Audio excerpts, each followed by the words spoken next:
All right, ladies and gentlemen. So for the first, now you didn't miss it. I wanted to finish. I was determined to beat Neo because I'm over it.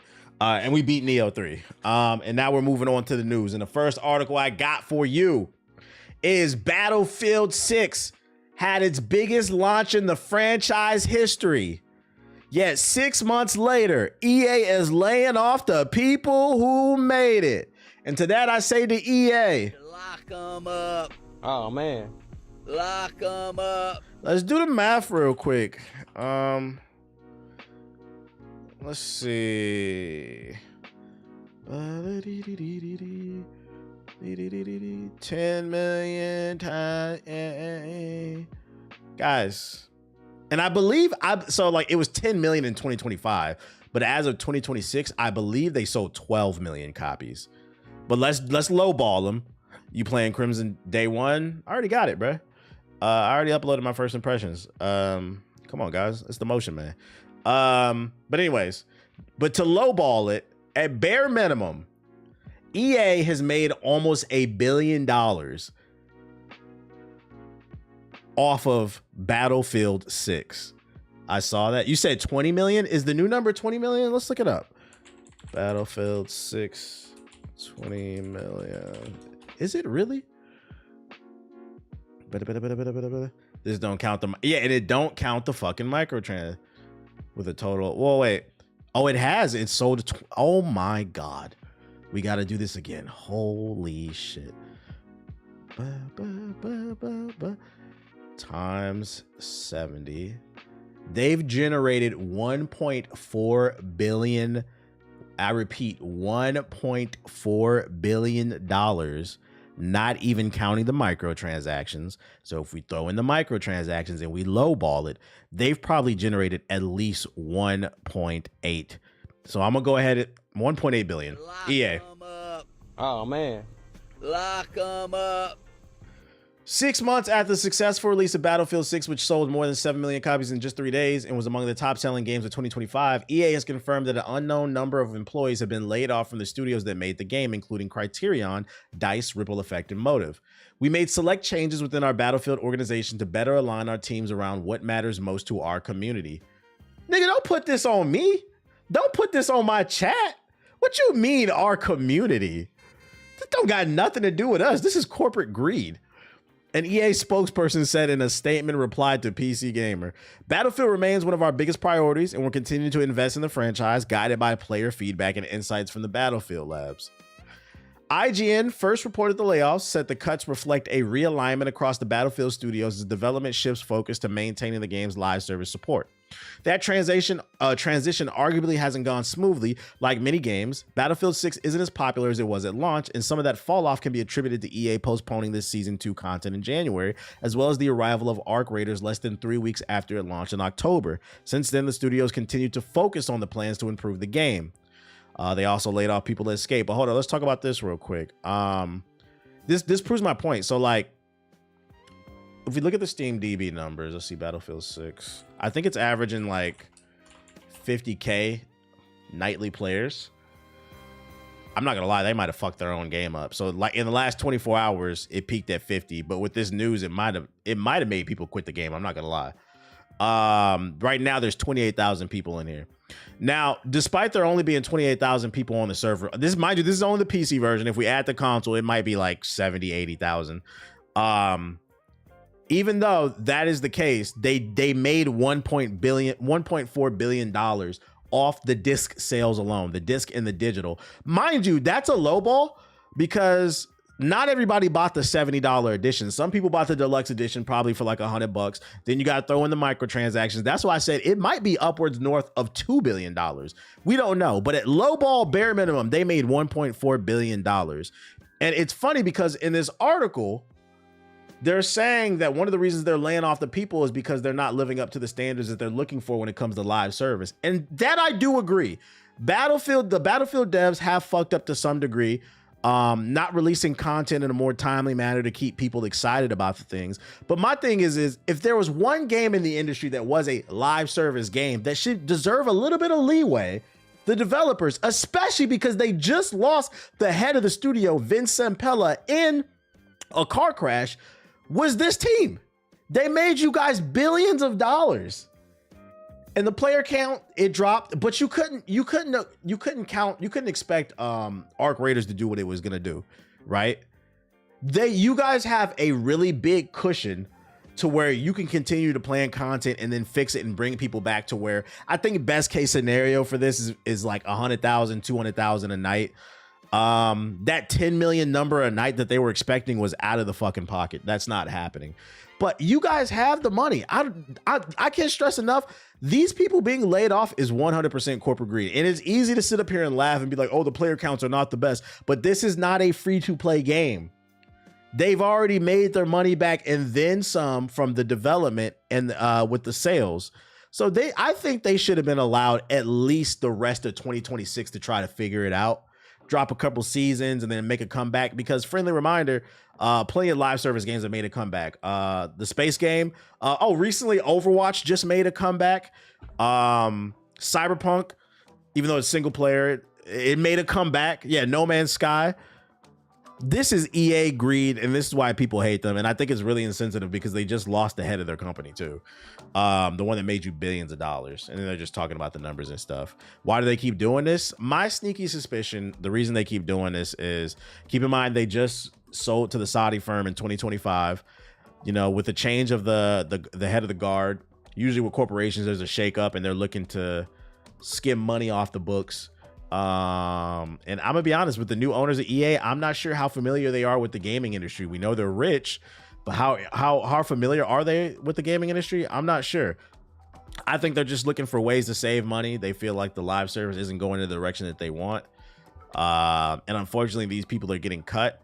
And we also know, the reason I say that I think it's just corporate greed is, one company we do know is working with AI and they're really super gung-ho about this AI shit, is EA.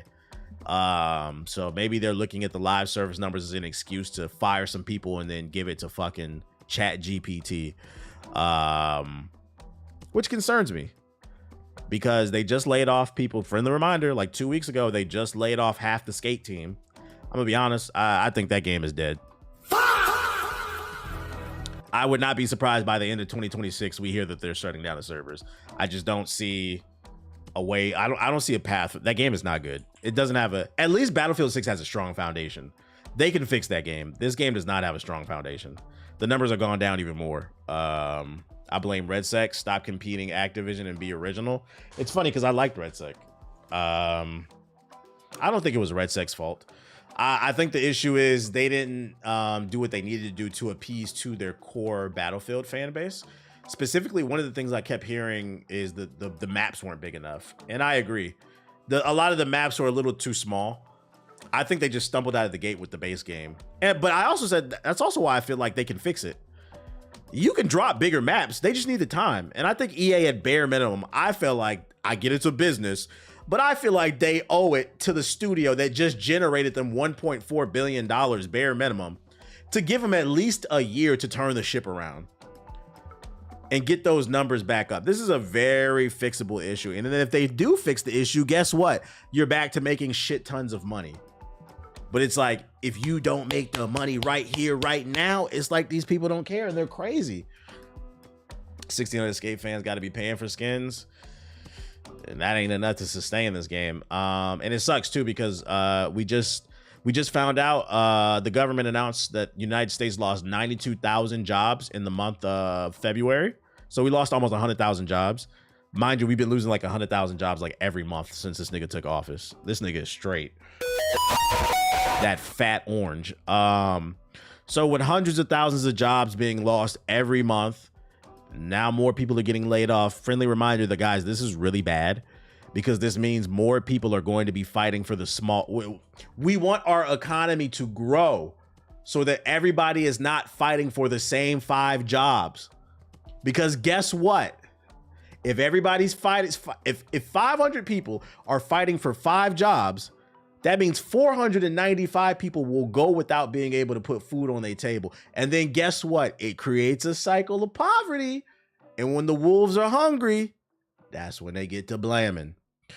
Thank the Lord I'm in school for HVAC. So 100%, I know some people, these politics is gonna affect your games. Matter of fact, The price of oil is up 30% in the last week. There's a spot out here in LA where gas is $8. I swear to God, may God strike me down. When I was walking home from the gym, I heard this woman on the phone walking next to me, and she was like, "Yeah, the gas was literally $4 last week. It's $6.50 now in the spot that I go to." LA's cook. I'm glad I drive electric. Poverty is a slippery slope to eventual crime. Yeah.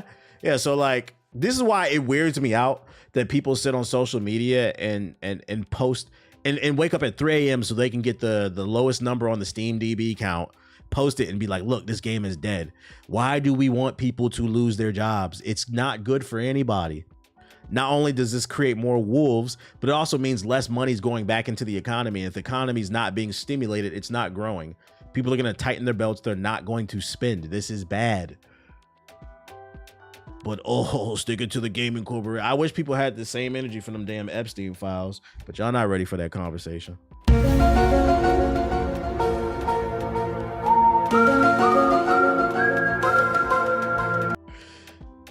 40% of fertilizer comes from over there. Food about to go up. Everything's about to go up. Cause like, it's not just, you think you got to understand with the war going on in the Middle East, with them cutting off oil supplies to us, it's not just going to raise the price of oil. It's going to raise the price of all goods, because oil is used to transport all these goods. This means it's going to be more expensive for truck drivers, for people to move these boats. And guess what? They got to pass on the cost to you. So it's going to start with the pump, the gas, but everything's going to go up, because everything, well, not everything, but most things these days is still running off oil. Also, it's not like the faucet just turns back on right away once the war ends. It's going to delay so much. Yeah, because then you got to figure out, okay, we got to do this, got to do that. And this dumb motherfucker sat on the news and said that, you know, the people who have the oil, they should just drive there. Because right now they're doing a, what do you call it when you, they're doing a blockade at the Hamas, whatever the joint is called. Not the Hamas, but the port of Hamas, whatever the joint is, the waterway that goes through Iran. They're doing a blockade, and Trump was like, "Oh, the brave boat, the Strait of Hormuz," something like that. He's like, they should just drive through it. Dumbass, it's a blockade. If you try to drive through it, you're gonna get shot. And the people who are supporting the goods, they're not battle boats. They're not military. They're just civilians trying to do their job. You can't do that. It's like a more dangerous version of like a scab. You know, when people go on strike and you're not supposed to go past the picket line, it's a more dangerous, because now you could die. This nigga's crazy, man. This nigga's crazy. Start talking about TVH. And fuck EA too, man. This is unfortunate. I don't want to see people lose jobs. Even though I uninstalled this game and it pissed me off because the update had my shit crashing, I do think it's a salvageable situation. They've generated a ton of money. The High Guard situation is different. They didn't make a lot of money, so it's completely understandable. But this is some bullshit. This is corporate greed. And it's unfortunate too, because EA don't have a lot of games in their library right now. Y'all need to stop firing people. Most brain dead administration, brain dead, bruh. He's determined to break the global economy just so we can't see them damn files. Friendly reminder. In more positive news, somehow this one made it past my radar, but I just recently found out that Bandai Namco announced a new game called Echoes of Ancrad or Ancrad or some shit like that. I think it's a Sword Art Online video game. All I know is that it's not a Ninja Storm Naruto Ultimate Ninja Storm clone, and as far as I'm concerned, that's a... Let's check out the announcement trailer.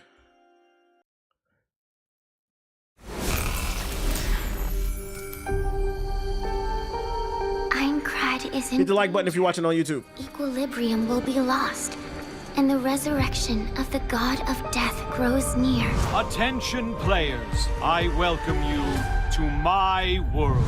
Right. Destroy the core of life and save I'm hyped for this, world. okay. For if not, death will come for us all. The fits are alright. The new game has begun. Okay, it looks more action.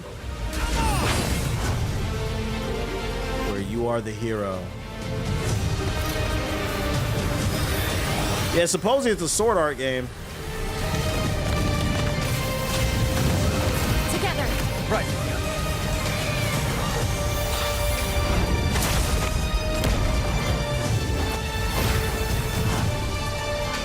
Only the skilled will survive. I'm gonna let you get away with this.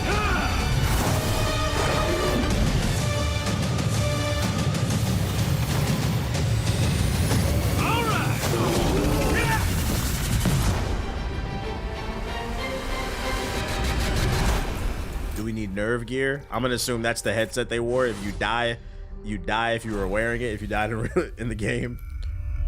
Nah, I'm not touching Monster Hunter Stories. Too many games. July 10th. Damn, we getting games in July now. Sheesh. And you know what's crazy? This is a W for Bandai Namco. The game looks okay. I need to see more.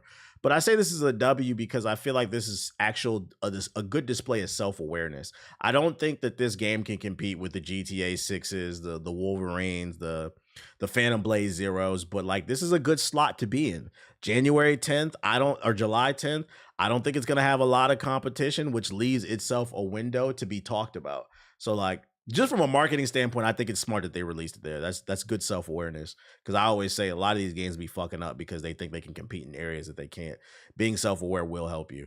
Yeah, there is gameplay footage. I saved it. Is it coming to Ouya? Nigga, be quiet. I didn't drop the preview. You know what I'm about to do. I'm about to put this shit on a 1.2. Sometimes you go in blind on a new game. That's how it was for me with Sword Art Online Echoes of Aincrad. I'll be honest with y'all, I'm not a Sword Art Online guy. I haven't Neither am I. I watched about 3 episodes. I couldn't do it. Shit was read weird. the manga, seen the anime, theatrical films, or live-action adaptation, or played any of the games. My only knowledge of Sword Art Online is that the characters are trapped in an MMO, and if you die in the game, you die in real life. Dun dun dun! That's a pretty compelling basis for a manga or an anime, but it's particularly interesting as a video game set in a video game. As it turns out, not Why does this give me like Phantasy Star Online vibes? Aincrad because, well, it's a little different from what's come before. With me. Right. Before we dive into that, let's take a quick step back and establish a few things. This definitely is not pushing any type of boundaries in terms of graphics. This is like it can run on the Switch too. First, aside from a short story section of the tutorial that we don't want to spoil, I didn't really see any of Echoes of Aincrad's story. Instead, my time with Aincrad was spent doing a quest called The Lost Log, but that doesn't mean I can't talk about some of the narrative decisions this single-player action RPG makes. Maybe the biggest departure for the series— Oh, it's not an MMO. He just said it's a single-player action. Oh, it's in the title. It's a single-player action RPG. So just know it is a single-player game. is that for the first time I feel like I'd be more interested in this if I could play co-op with friends. in its history, you're not going to play as a pre-existing character who is part of the story. Instead, you'll make your own.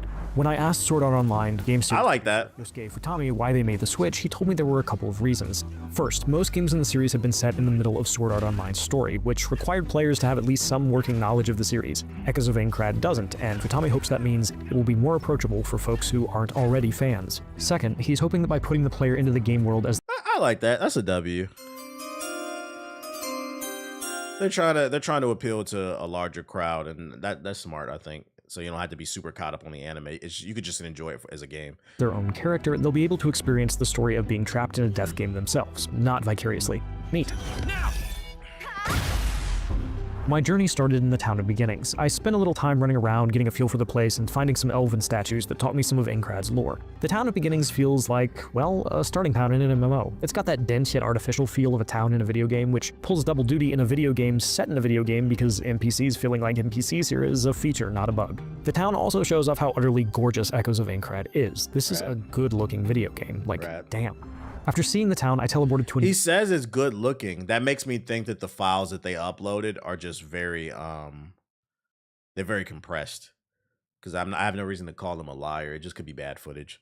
nearby terminal. You can teleport anytime you're in town. Somebody said I can't wait to play Sword Art offline. Picked up a quest That's and then funny. teleported to my chest to change up my loadout and level up. We gonna play Sword Art off stream. We gonna play this shit off decided stream. Immediately that I would not be doing that because it just didn't feel like me. I opted for a great sword and some new gear instead and spent my growth points to maximize what I wanted to do, meaning hit things with a big sword. That's what I like to One of do. the things Echoes of Aincrad does is rewards you for hitting certain milestones as you level up, generally once you hit 5-point increments. Hitting my dex to 5, for instance, boosted my sword skill ability damage by 3%, while hitting 10 bumped that to 5%. It's easy That's cool. They got a little cheat sheet feel like too. individual levels don't do much to make you stronger, but every time I got a new level or hit a new milestone in my time with Echoes of Aincrad, I felt it. Something Futami confirmed was intentional when I asked him about it. And in Echoes of Aincrad, you can reset your parameters whenever you want. This isn't typical of Sword Art Online as a setting, but it makes Echoes of Aincrad more Hopefully this accessible creates a to trend to newcomers make and more anime encourages you games to experiment creative. with I your feel build until that. you find something you like. If you ask me, that rules. Once I was kitted out good and proper, it was time to go out into the world. Echoes of Aincrad is set in an MMO, but it's a single-player game. When you go out, though, you're not alone. You can select a companion to go with you. I had my choice of 3. Iori, a healer, the tankier wise man, who operates in more of a utility/support role. I went with Wise Man. I feel like they really missed an opportunity there. Like, it didn't have to be an MMO, but what they could have did is kind of like what they did in Neo 3, where it's like it's a single player game, but if people want to join your game as one of your party members or their character, they can, and they can grind loot for their build. It's just their story doesn't progress. Yeah, they could have did co-op, I think, because I mean, you already got party members.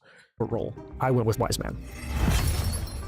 Once we were in the field, how we proceeded was up to us. The map would tell us where we needed to go, but I could only see some of it. I'd have to unlock the rest as we traveled. Our first enemies were wolves, boars, and kobolds, all perfect for getting used to Echoes of Aincrad's combat system. A lot of what's here is stuff you've seen before. You've got a guard, light and heavy attack chains that you can alternate between on the fly, special attacks, and your partner's abilities. How's this?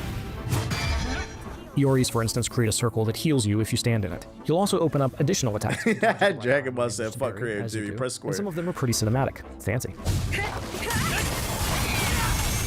What makes Echoes of Aincrad cool is how dangerous everything feels. Standard enemies can and will kill you. Hit the like button if you're watching on especially YouTube. early on, and they're not exactly the forgive and forget type.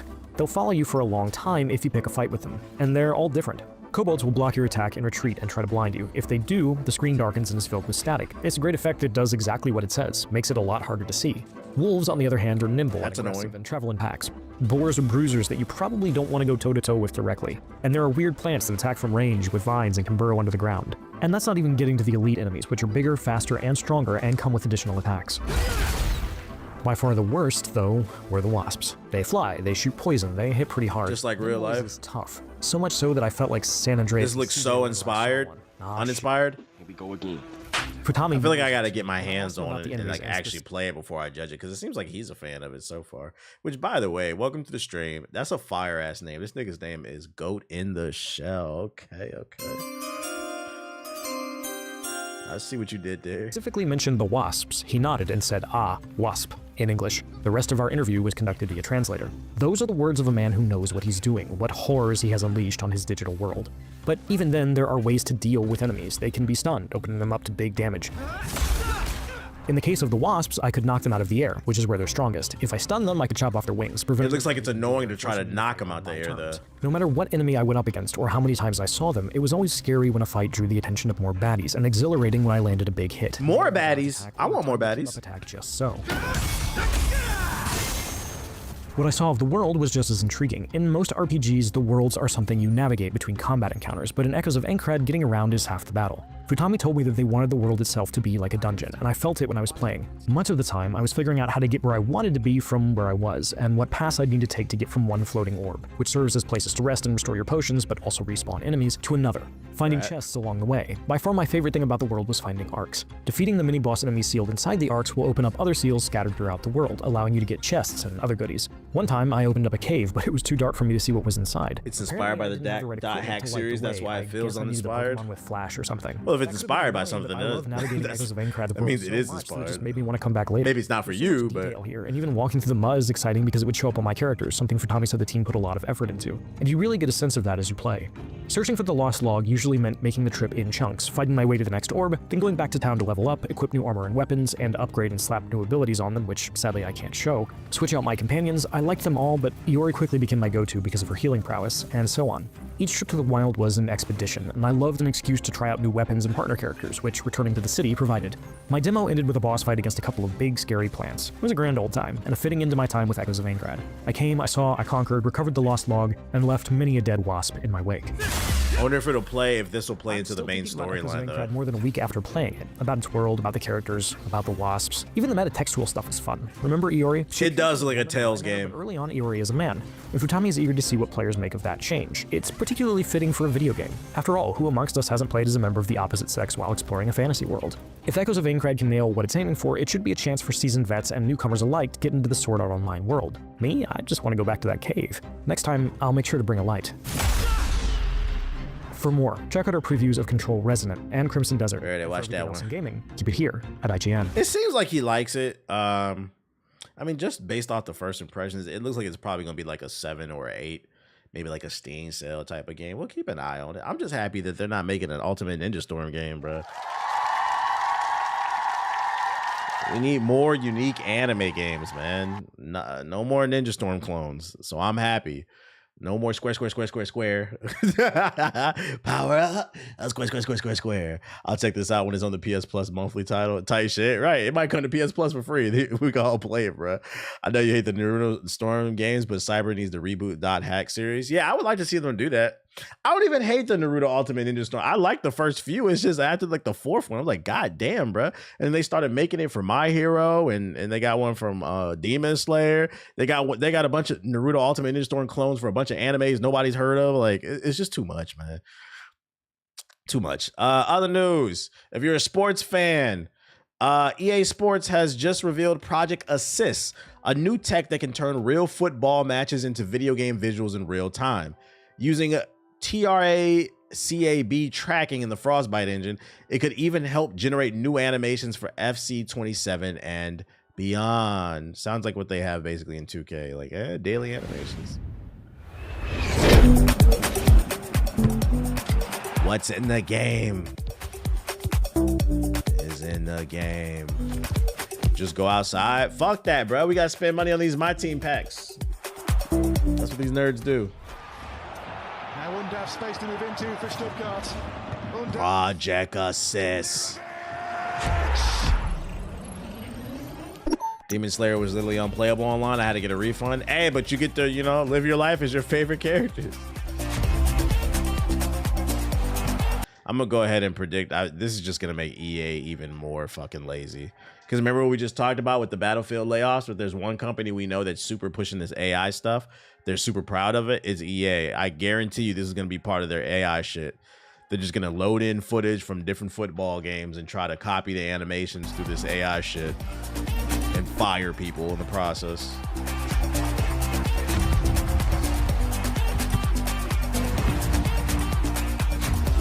I heard the last FCS. I'm gonna play this off stream. I just wanted to share it. It was kind of a slow news day, but you're right. I'm gonna play this off stream, man. We're gonna finish this mission up off stream. In a slightly more interesting game, these indie devs are making a co-op action RPG Creature Collector where you combine elements to customize abilities and create crazy combos. Inspired by Hades, Diablo, and Pokemon, it's 4-player co-op, MMO-style gameplay, tanks, healers, DPS, etc., and it's called Kin Forge. This one came across my timeline. I thought it looked interesting. Pokemon and Diablo? I like the art.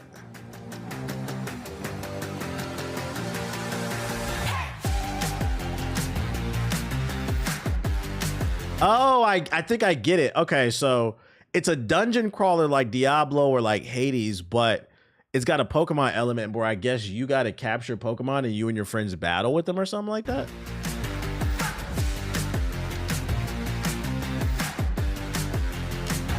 You play that so much I added to my soundboard and annoy my friends. Somebody got to do it. This is kind of a cool idea. It's coming to iOS. It looks like it can run on mobile. It should. Go ahead and do that crossplay. As soon as you said Nintendo tuned in, you said they ready to strike this down? Nuts. Kin Forge. You can scan it right there. It's coming to Steam. It's a cool concept. I would keep my eye on this one. I like it. Why couldn't Game Freak just make this with Pokemon? Because that makes too much sense. Did I see the Pikmin trailer? The Pikmin? What? Pikmin. Is this it? This it right here? Pikmin developer Pocket Game. Okay. Publisher Network Go. Dive into a vast, uncharted continent filled with ancient civilizations and mysterious creatures called Pikmin. In this multiplayer open world survival crafter, you'll team up with your Pikmin to fight, farm, and build industrial empires while thriving a shadowy organization plot. So it's a I can't believe I'm saying this, but it's a Power World clone.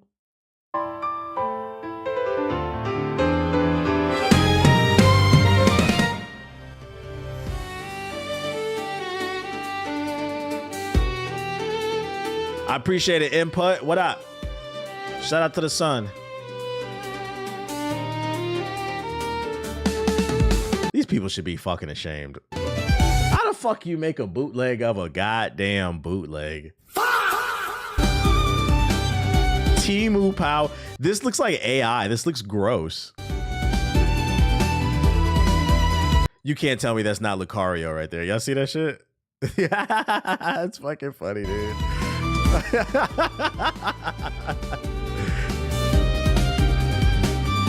Wait. They got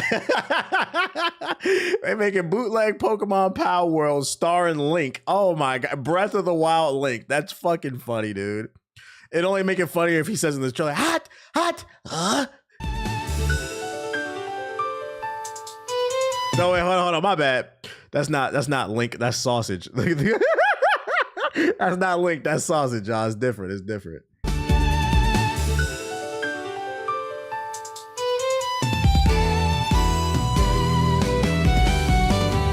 Got bootleg Pikachu.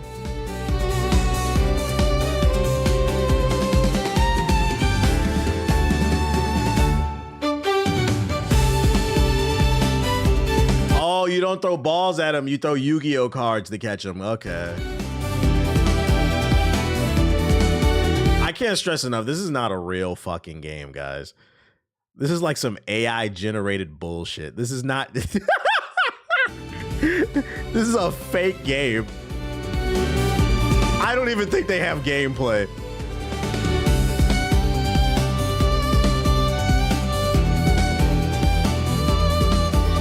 This game's not 100% coming out.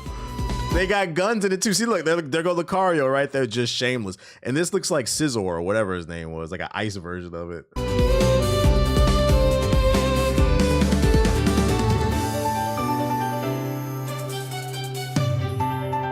They got bad bitches too. That's they Team Rocket, a Stadia exclusive. Coming to the Ouya 2. Oh shit, that's not Mewtwo. That's Mew 3. It's different, bruh. This is you developers, you guys should be fucking ashamed of yourselves. You got bootleg Mewtwo, bootleg Lucario, you got Sausage Link over here, and then you're doing this. You straight up listen, guys, for legal reasons, if you want to steal someone's intellectual property, could you at least act like you're not stealing it? He looks like fucking Link, and then you have him dropping down into the world just like fucking Breath of the Wild and Tears of the Kingdom. This is super absolutely disgusting. And then you gave Link fucking, what is these arms, bruh?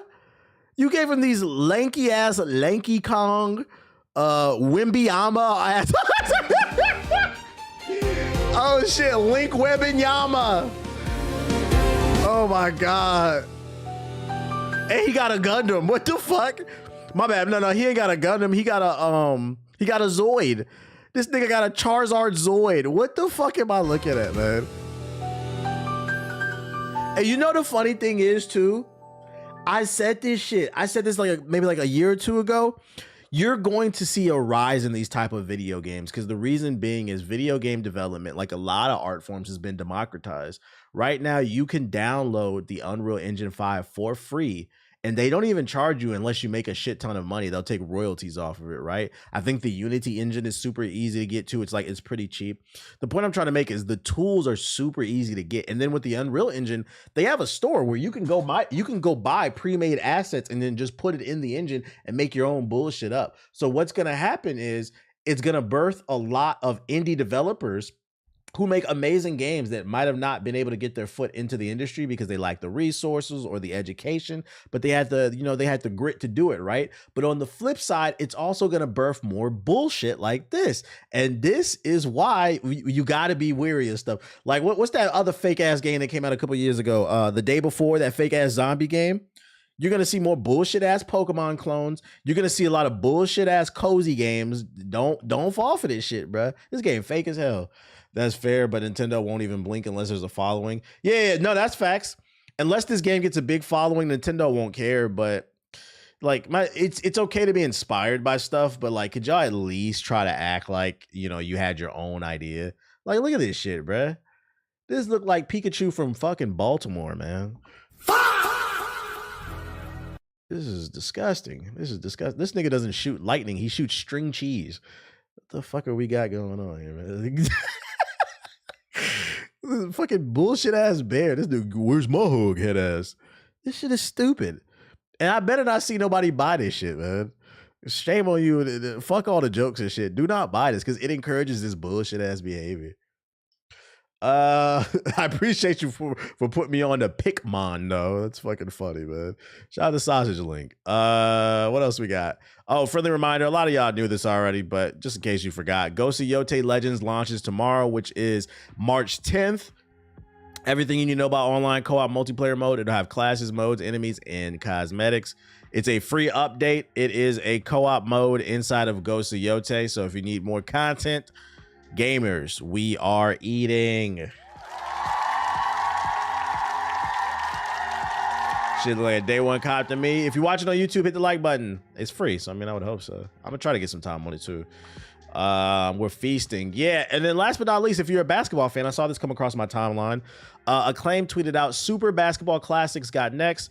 Retroed arcade globe-trotting hoops returns with huge rim-rocking dunks, 4-pointers built with fully rotoscope animations, classic pick-up and play controls, wishlist on Steam. Who wants a new arcade basketball game? Hey man, who's that cat coming down? Globetrotters? The Harlem Globetrotters? The man with the ball. Pistol Pete? The Plumbers? Played everywhere.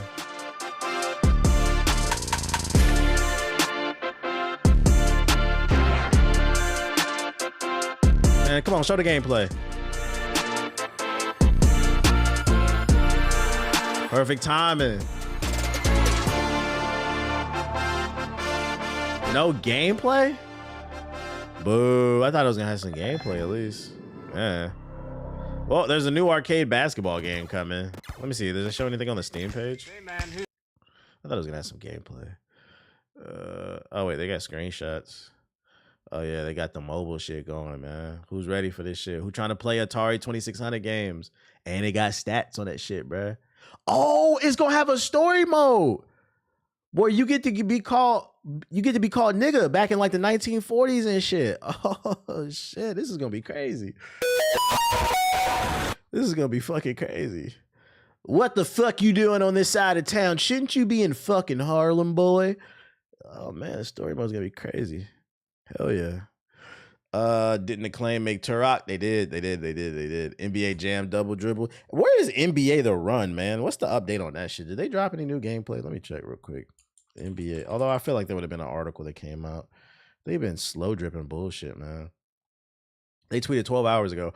Offense at the highest level scoring, elite playmaking, impossible to guard, triple threat MVPs getting revealed on. We don't fucking care, man. We know who are the best players in the fucking NBA. Just show the goddamn gameplay. Y'all are fire the PR team. Y'all are dragging it. That game pissed me off. I just want to see a full gameplay reveal. Racism from the Model T. Gee, we know who the fucking MVPs are.